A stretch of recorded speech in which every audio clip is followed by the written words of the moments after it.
Arsenal em vek mai ni zanina hian Immanuel hian ichuai ta mo ti in he inti siak na dosana hian ronin London ni zai torin kan som nga le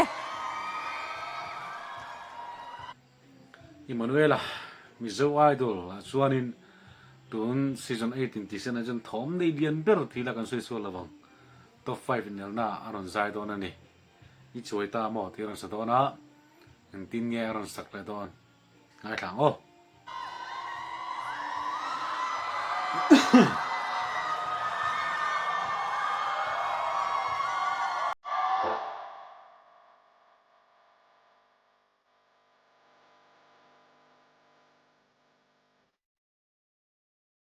zai che thei lu ben chim ya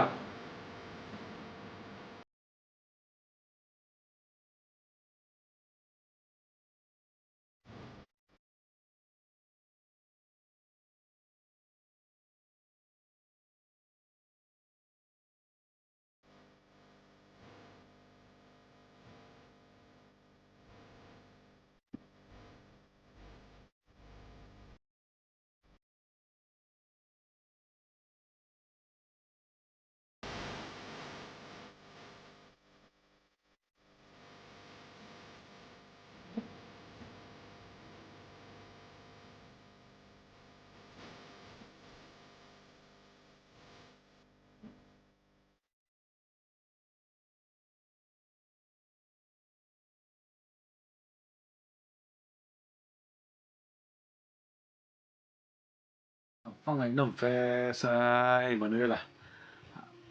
lá sắc ồm tắc aron sal het mày va han thăng phụ lệ chạy chạy về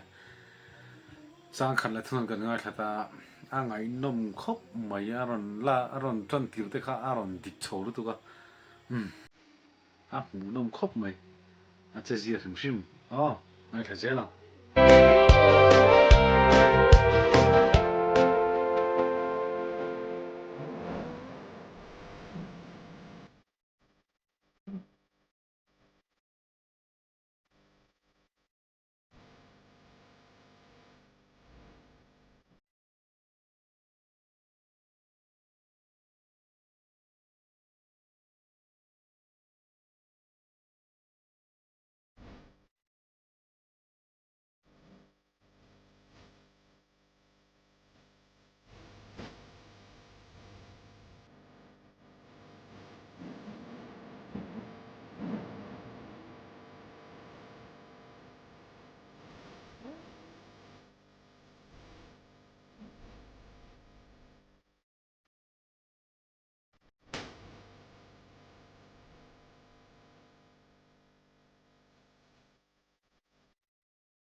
người thạc rầy rầy khóc mày thầy anh vui hằng ngay thấy là lung lên thạc đôn được tục ngày nằm đôn được tục vạn bù ruột khăn lăng rụi tu là khăn ăn chui lắm mò thà rồi anh rì khăn ram hàn sùn po bọc sẽ là hàn khí văng văng bay hàn ngay thấy là và hàn rem đôn tắc em ô này nên rem bọc xí music này nên chơi anh kiếm mà phụ khóc mày hay gì mà nơi là dài cái mò phụ đúng khóc mày ngay thấy rất tiền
giải thở tục là sắc ôm tắc ron sa ron ta này thiểm view bugin ka khia